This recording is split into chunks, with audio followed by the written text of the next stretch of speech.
Hi, friends. Welcome back to Live, Laugh, Love Life. I hope you're all having a wonderful day. My name is Clara, and I recently had my road test to get my driver's license. So I thought, what better week than this week to talk about driving?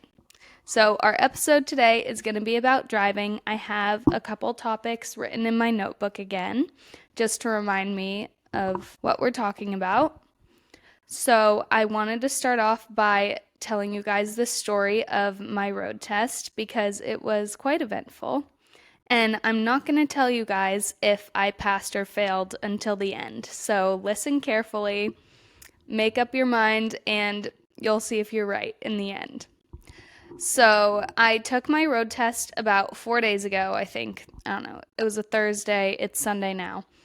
And I went with my dad. He was like the sponsor that sits in the back seat and is not supposed to talk. And I told him on the way there, driving to the RMV, you cannot talk.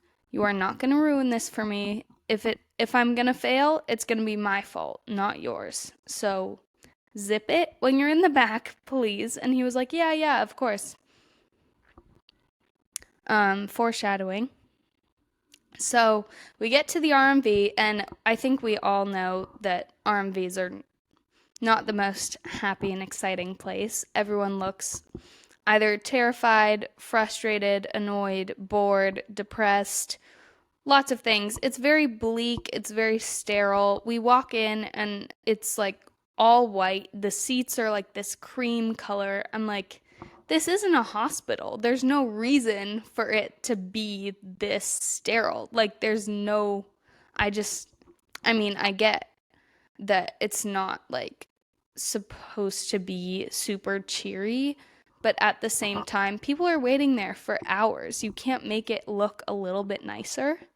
Anyway, I met this lovely lady who took my application and everything, and she was very nice. I was like, ma'am, I think you're in the wrong profession because you workers at the RMV are not supposed to be this happy. I was like, I don't know what is making her this happy, but good for her. I wanted to tell her, you need to get a different job because these people are just bringing you down, girl.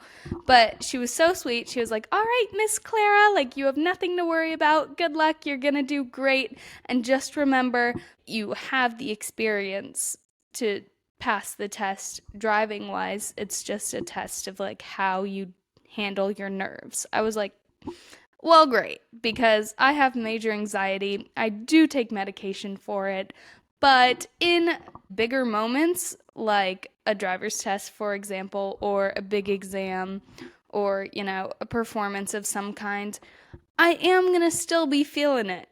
I'm still gonna be feeling anxious AF. So I was like, great, I'm cooked.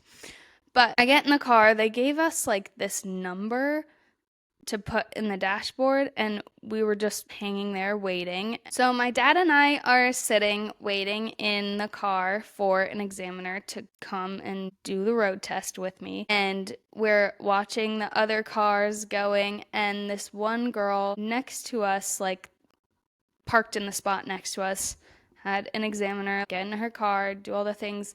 They went out to the right, and the RMV had these cones in the parking lot where they were having everyone parallel park.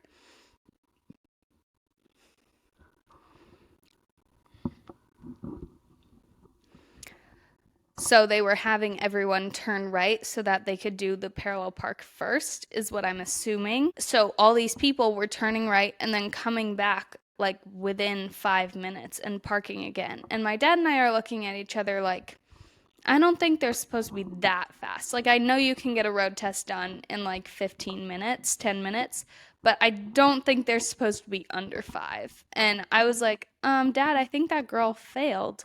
And he was like, no, but she's smiling. I'm like, well, if I failed, I would probably smile and laugh a little bit too. Because you got to admit, like, it's frustrating, but it's also a little funny. That's just my outlook on life.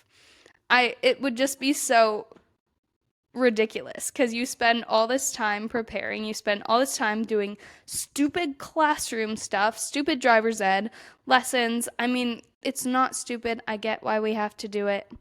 It's very important, but I still hated it. And I know anyone who has taken driver's ed can attest to that. It sucks, but we're not. So this girl comes back and I'm like, oh, she definitely failed. And the examiner gets out of the car and walks over to our car and has me roll down the window. First of all, I didn't realize I had to roll down the window for a couple seconds too long. He was just standing there. He like waved, and I was like, hey, what's up? And he's just standing there with his arms crossed. I'm like, oh, shoot, I have to roll down the window. Okay, cool. So I rolled down the window, and he introduced himself as Derek. So my dad and I are waiting in the car, and Derek comes over. He's introduced himself. I've rolled down the window. He's checked if everything's good with the car because they have to check if it's fit to go on the road, which I'm like, love, but also, how do you think we got here? Anyway, so he gets in the passenger seat. My dad's in the back, and he tells me to pull out and turn to the right. I'm assuming to go do the parallel park first. Well, I'm nervous enough, I guess, that my brain just flip-flops the directions. And in my mind, I'm thinking, why does he want me to go right? Because everyone else has turned that way, which was actually right, but in my mind, it was not right, and left was right. So I'm thinking, why does he want me to turn right when everyone else has turned the other way? And that's clearly where they do all the maneuvers because there's cones over there, and we've been watching people do their test over there this entire time. So if that wasn't a sign to me, I don't know what could have been, because my dumbass decides to put on the left blinker, pull out, and start turning left. My dad from the back goes, "Your other right." Thank you, Dad. Thank you so much. That's so helpful because now I've realized it took until he said that for me to realize I was turning left and not right. I'm like, oh crap. So that was a great start, and I like go to put the car in reverse, and Derek is like, no, just keep going left. He's like, just keep going. Cool. So I'm trying to stay calm, trying to be chill. I mean, great start to the test. He tells me to turn right, I turn left immediately. Just complete opposite of what the examiner told me to do. I'm like, this is it. I'm gonna fail. So we're driving along. I have to go out of the RMV parking lot and onto the actual road, which I'm not sure if they would normally have you do that, but he was having me take all these turns that were clearly going to lead us back into the parking lot. While we're doing said turns, there comes one right turn where you can't really see the cars coming very well. So I let two pass, and I don't see anyone else coming after them. So I'm looking to the right, I'm looking to the left, no one there. Start pulling out. I do my second look. All of a sudden, there's another car coming. Fast. And I mean fast. And you know a car is coming fast when you look the first time, they're not there. And when you do your second look, all of a sudden there's a car there. And I'm too far out in the road already. I have to go. So I'm like zoomed out basically because I know this car is going so fast and I have to get in front of them. And Derek said something. He said something like he mumbled it, but he said something with the word fast in it. And how I took it was, dang, that car is going fast, so I have to go fast too to match them so so they don't have to slow down drastically or so they don't hit me so I can get out in front of them in time. What my dad said he thought that meant was not only was that car going too fast, but also I took the turn too fast. And I think two things can be true, and he was probably thinking in his mind both of those things because I was taking the turn too fast because the other dang car was going way too fast. But it is my fault for doing my second look as I was pulling out and not before then, because I mean, it was just a bad decision on my part and I shouldn't have done it. So, mind you, now we have the rolling down the window, not a big deal. Turning left when he told me to go right, slightly bigger deal. Pulling out in front of a car that was going way too fast and that I shouldn't have pulled out in front of, much bigger deal. All three of us were cringing, and it was scary. I can't lie to you. It was scary. And if I could go back, I would definitely have let that car go before I went. I don't know what in my right mind I was thinking. I wasn't in my right mind because I was so nervous. So we get back to the RMV parking lot. We do some of the other maneuvers, and then comes time for the parallel park. You thought it was over, did you? No, no, because we haven't done the hardest part yet. We haven't even done the hardest part. Yeah, so how they had this parallel park cone situation set up was there were a bunch of cones, and not like the cone shaped traffic cones, but the tall, like poles that just happened to be orange with the white stripes. And so they had the tall poles and then one long pole across to like simulate the bumpers of cars, I guess, which was smart on their part because if they just had cones and they didn't have the pole across, you could probably get away with going a little bit in front or a little bit behind the barriers, but because they had the pole there to simulate the bumper, you can't get away with taking up any more space than if you were in a real parallel parking situation. So I get there. I'm not feeling not confident, but I'm also not feeling confident at this point. At this point, Derek mentions to me that he recognizes the name of the town that I live in and the name of the driving school that I went to, like the place that I took all my driving lessons. And I'm like, okay, cool. And he says that in his opinion, they teach the best parallel parks. So he was excited to see what I got. He didn't say that, but I was like, oh, okay, let's show him. And let's just say I didn't do that. So I'm halfway through my first parallel park, and it becomes very obvious to me and everyone else in the car that I am not going to be making this. Not going to be making it. And to make it even better, we were in my mom's car. We took my mom's car. Me and my dad took my mom's car to the road test. So this car is obnoxiously beeping at me that I'm like too close to something, but it does that. It's like an extremely sensitive sensor. So it beeps when you're like not even that close. So it's beeping at me. Derek's over here going, do you know how to turn this beeping off? I'm stressing because it's freaking me out, like telling me I'm going to hit something when I'm literally not. And I'm like, we're in my mom's car.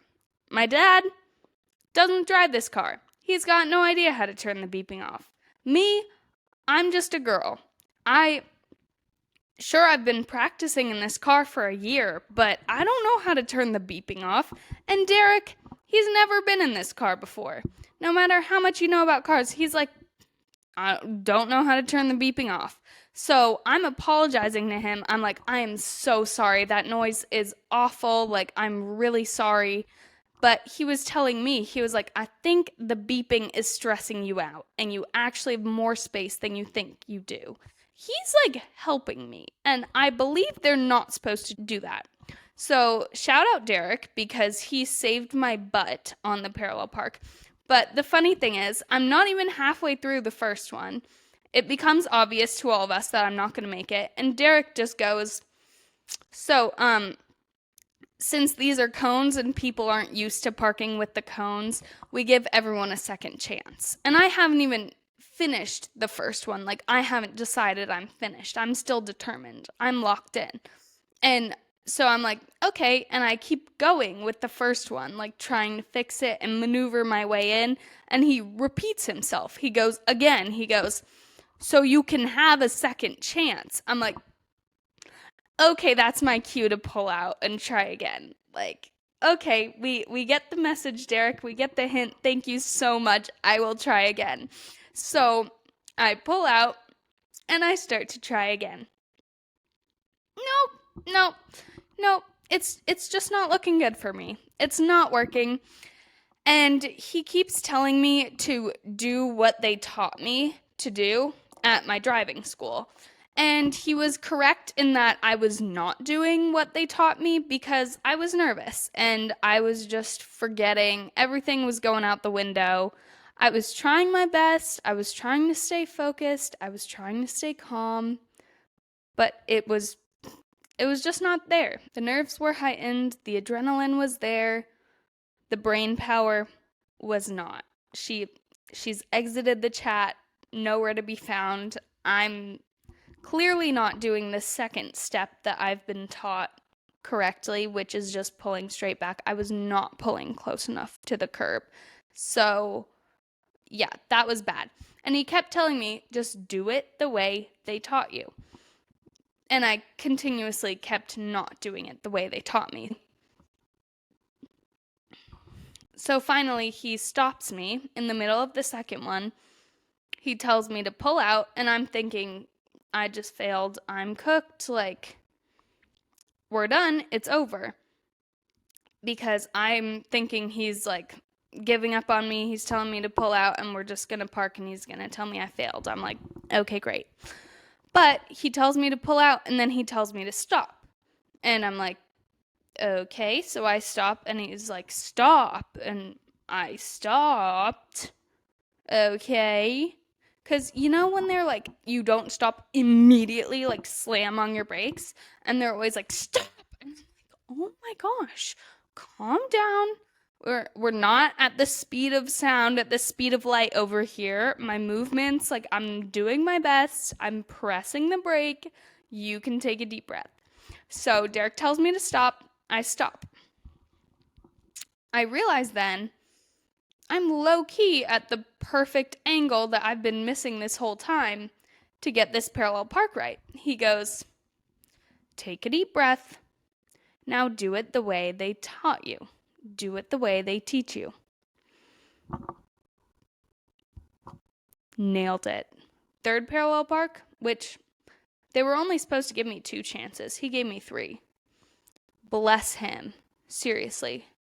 God love Derek because, oh my goodness, I would have failed if I had any other examiner, I think. So in your mind, you probably know where this is going. But anyway, he tells me to do it. I nail it because he set me up. He set me up at the perfect angle. And I really appreciate that from him because, again, if it wasn't for him, I probably would have failed. So now the test is over after I've nailed my 3rd chance at the parallel park that was conveniently set up by my examiner. And we pull into a parking spot and he starts giving me his feedback. And I'm thinking, I feel like if I passed, I would not be getting this much feedback. So he was clearly on the fence about his decision. He obviously mentioned my turn in front of the car that I should not have cut out in front of. That was a big deal. I'm gonna be honest. Like, no, that was a big deal. And I really should not have done that. And I regret it a lot. And it's a mistake I've made a couple times. And it's something I really need to work on because it's so hard to judge when you're a new driver if you have enough time, if you have enough space. And sometimes you're gonna make the wrong decision. But on my road test was not the right time to make that wrong decision. That being said, I think Derek really liked my personality. I was trying to be as outgoing as possible. And I think he also really trusted my driving school. So I just got lucky with that he just knew my driving school and they have a good reputation for teaching us really well. So he did pass me.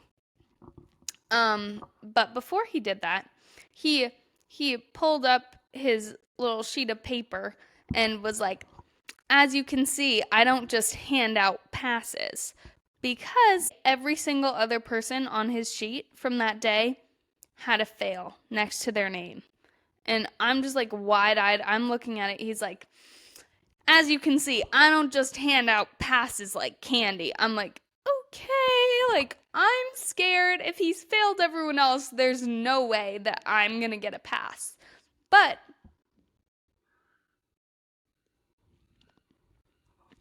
what I know now, or what I think now, is probably he was so tired of failing people that I just got lucky with timing, my personality, and my driving school, and the fact that I turned left instead of right at the beginning so I could show him that I could actually drive on the road besides cutting in front of that car.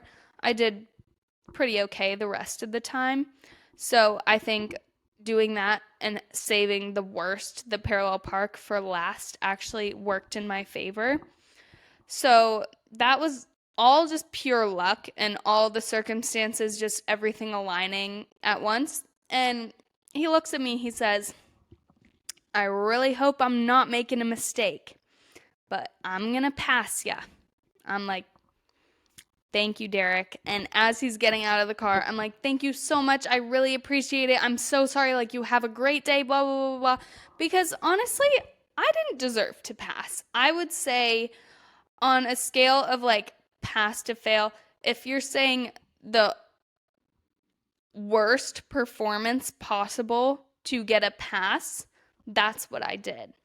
I was like, I had him on the fence. Like, he was, even as he was telling me I passed, he looked concerned. He was like, I felt safe with you. He was asking my dad, he was like, do you think she's okay? Like, are you comfortable with this? He was like, I really hope I'm not making a mistake, but I am gonna pass you. I was like, thank God.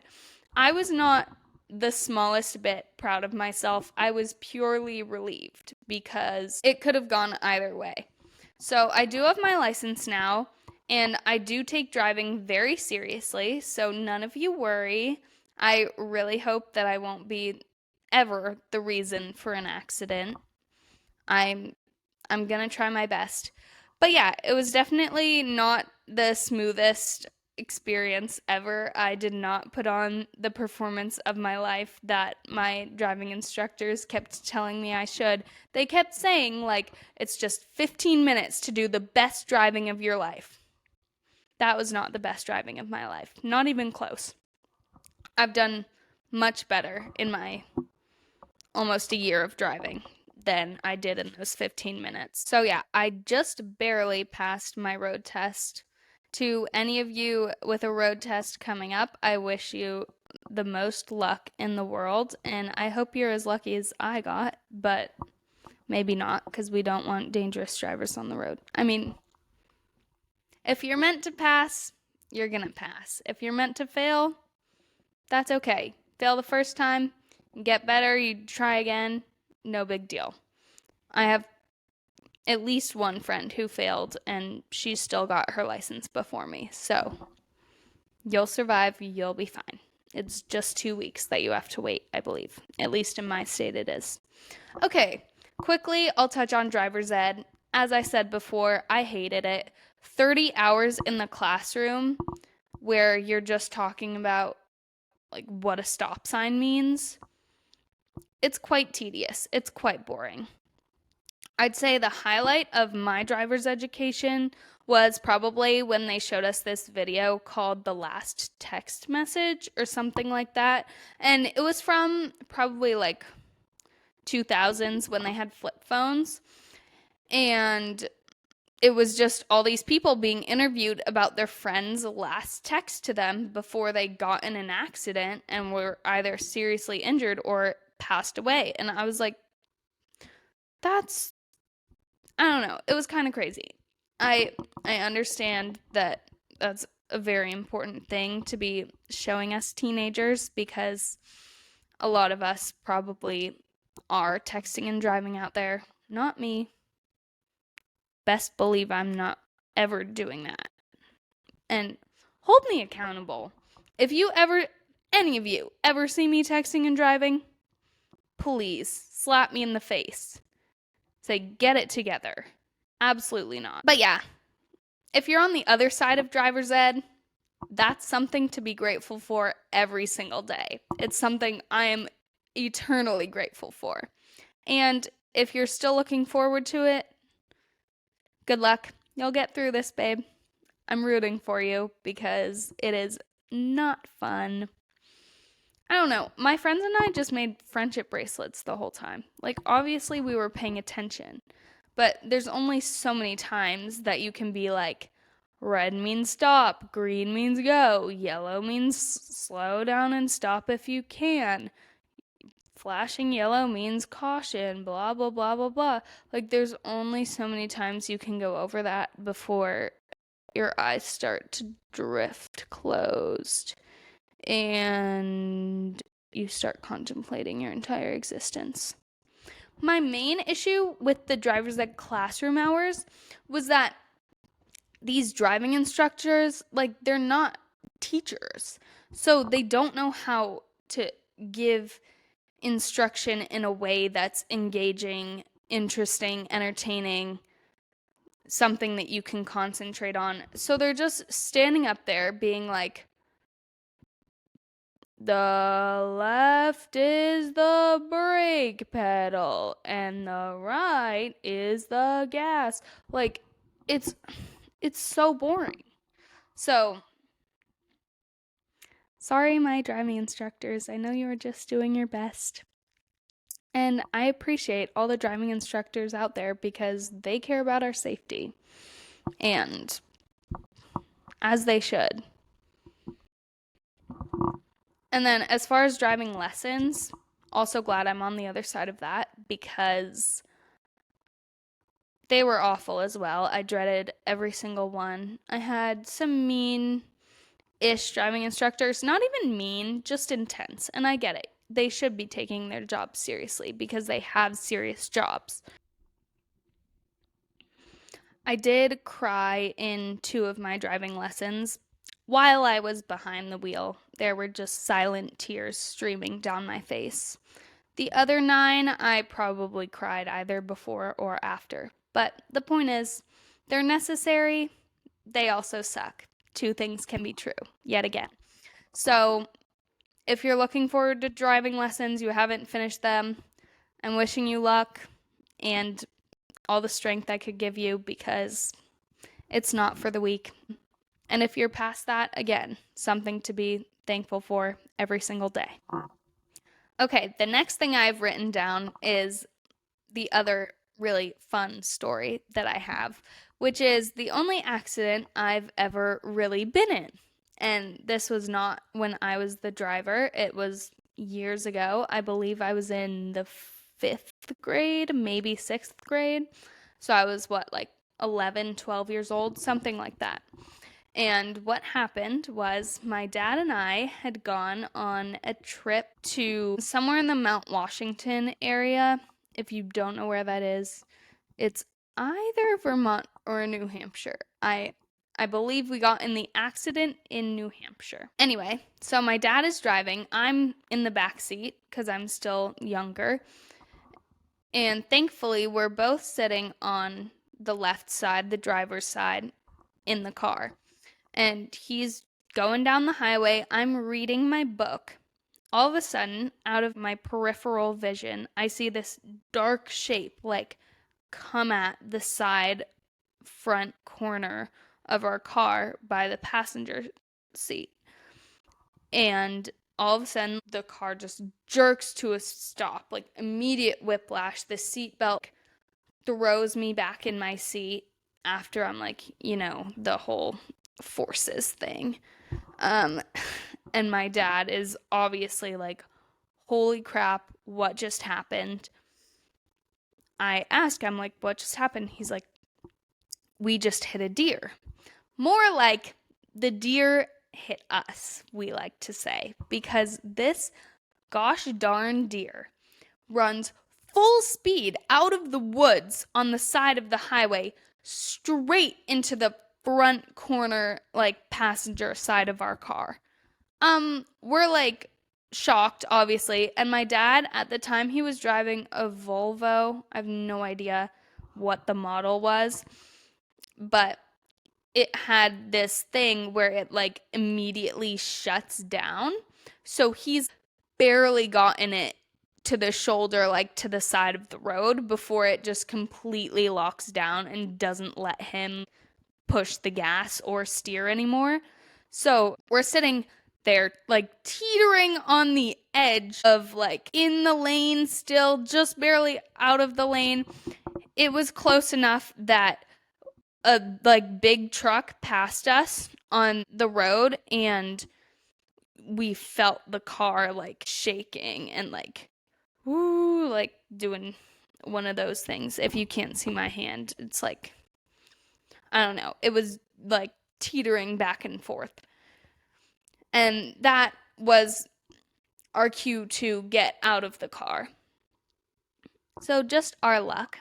I get out on the right side, so the side closest to the forest and not closest to the highway, because I'm pretty sure if I opened that door, it would get ripped right off by a car driving past us. That's how close we were, because we, again, barely had enough time to maneuver the car out of the way to the side of the road. So I get out, and mind you, that was the side that the deer hit. So when I shut the door, and I was a door slammer. Sorry, it's just how it is. I slammed the door shut, as I always do. The whole like side paneling of that door, like the back seat behind the passenger seat door, just falls right off on the ground. And I'm like jumping back. Whoa. Also, I do want to note this was the first time I'd ever seen airbags go off in a car. I don't think they went off on the driver's side, so my dad was like totally fine. Neither of us were injured at all. But there was airbags lining the windows on the side that the deer ran into, and obviously my dad's car was totally destroyed and had to go to the shop for months. And it was like, I mean, the headlight on that side was totally smashed up, everything. And so we're just sitting here stranded. It starts to rain, so we get back in the car, even though it's dangerously close to the highway, because we have to wait hours for any tow truck to come pick us up. And mind you, we're not close to home. So we were still like 2-3 hour drive away from our house. And my mom was home alone with my brothers. So it's not like she could just come pick us up.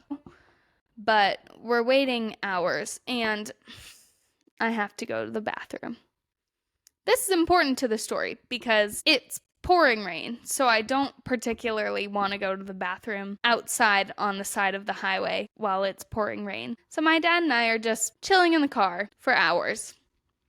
Tow truck comes, and we ask for a ride back wherever they're like dropping the car off so that I can go pee, first of all. And the tow truck guy is like, well, yeah, but I don't have 2 seats. Like in the truck, it's just like 1 seat situation. I don't know if you guys have ever been in a tow truck. I have. Such a fun experience. I mean, I'm like squished in the middle, and there's only like 1 seat belt, I think. I don't even know. I don't remember, but I just remember it being very uncomfortable and me needing to pee so badly. So one truck gets the car, another truck has us in it, and they had to go, like the company that was available, they were like based north. So that's opposite direction of our home. So they're driving us back up closer to where we were coming from, and it's like the nighttime. It's the middle of the night. So they're driving us back the opposite direction of our home, at which point we are like, okay, we have to call mom. She has to come get us. And it's going to be like 3 hours before she gets here. So we get wherever their little like car, I don't know what to call it, the car thingy, and I ask to use their bathroom. You guys, most disgusting bathroom I've ever used in my entire life. And no wonder, because they're men. They don't have to sit on the toilet seat. They just stand up and do their business. And first of all, like, what you guys need to understand is when I walked in, it became very clear to me that this room was being used as a storage room and just happened to have a toilet and a sink in it. So there's everywhere.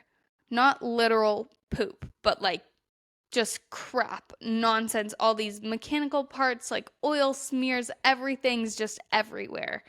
And I'm standing there like, you know what? I don't even care. If I had to pee any less than I did, I probably would have waited. But I had to go so bad. And I'm telling you, we were legit in the middle of nowhere. From the middle of nowhere back to the middle of nowhere, even further from our house. So I go to the bathroom. The door didn't even have a lock on it. Like, it was just so disgusting. I can't even think about it. It was gross. Yeah, so that was the end of that. But yeah, we got home around midnight and I had school the next day. So that was a super fun story. And it's the goddamn deer, I'm telling you.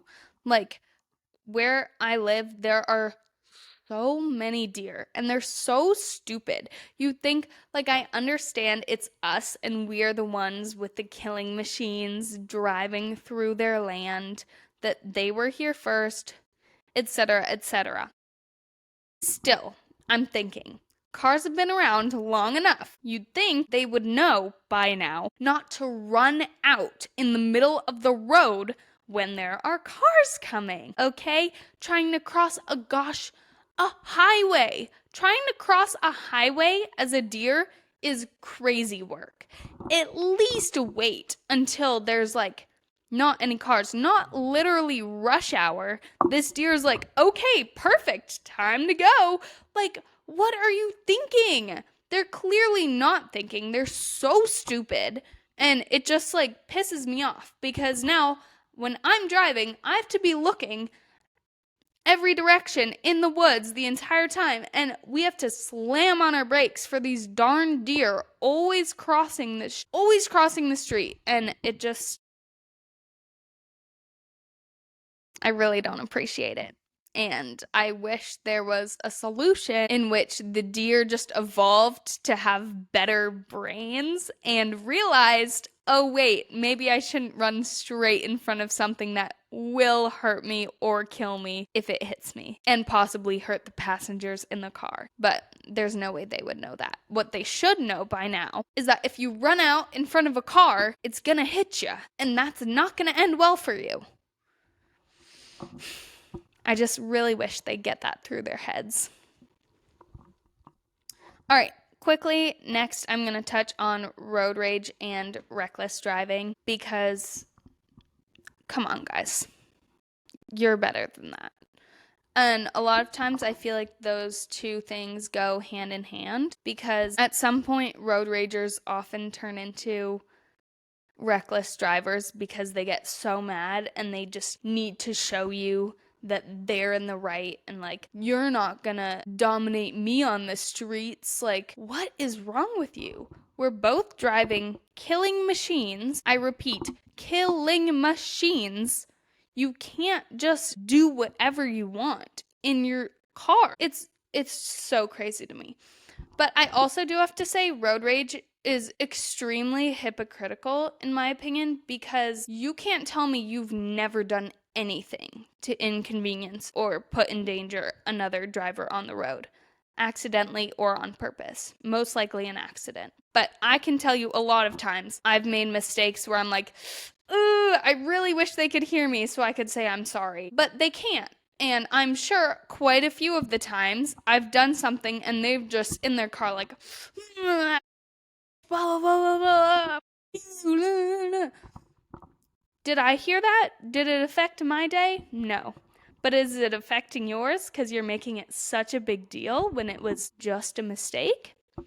Yes, probably. So I'm just here to say that if you're like a road rager where it's like all the time, constant, probably not all of the people that you're road raging about are worth it. There are a couple where you're like, no, that's not an accident. Like, that is a drunk person, a person under the influence of some kind, of something, or they're just crazy. And those people, it's warranted to get mad at them. Are they going to know it? Probably not, because they don't care.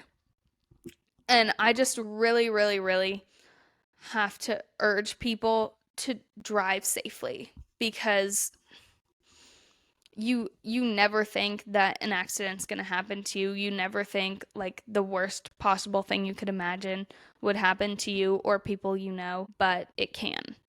And that is unfortunately my next topic. I'm going to try to make it quick because it is a painful one. So, over my high school's spring break, 4 students from my high school got in a really, really devastating car accident.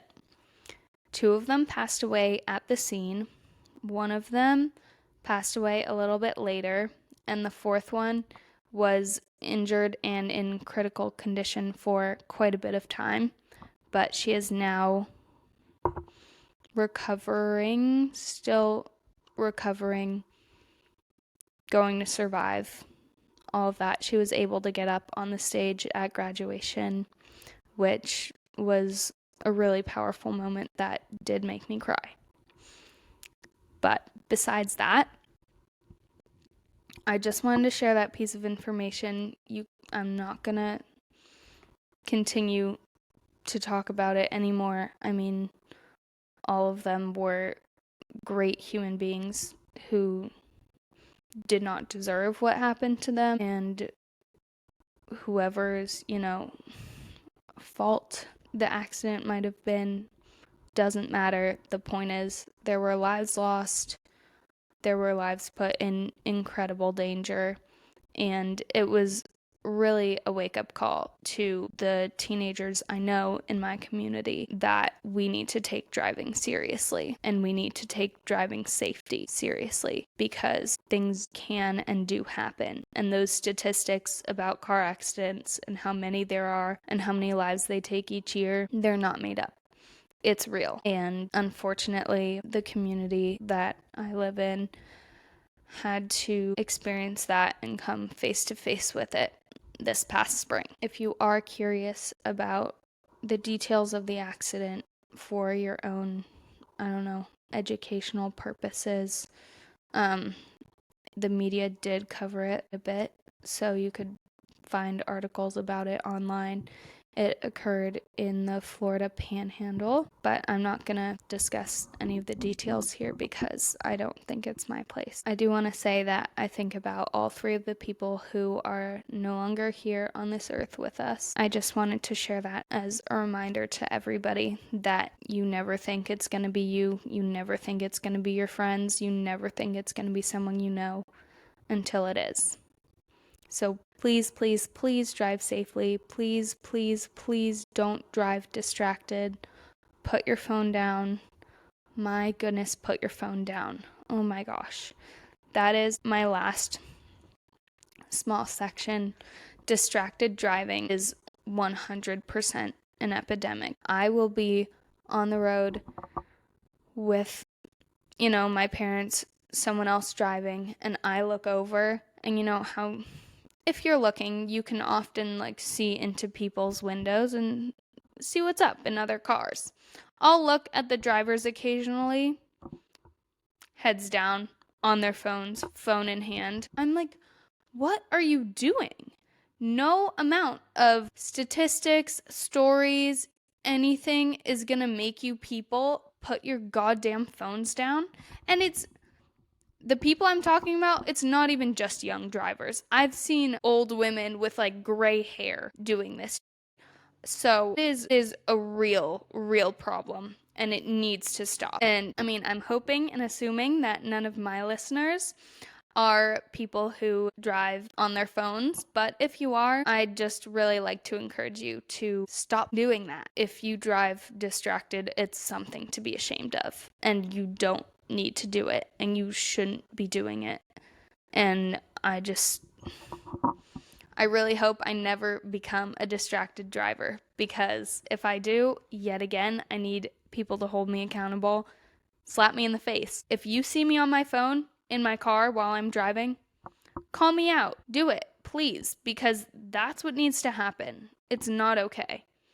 It's dangerous. And that text is not worth it. Remember the little last text video I was talking about earlier? Yeah, it's accurate. It's real. So just please think twice before you pick up your phone while you're driving. And on that note, I'm going to end the episode. I hope you all learned something new or had a good laugh from my road test story. And please continue to drive safely. I hope you all have a great week, and I'll see you next time.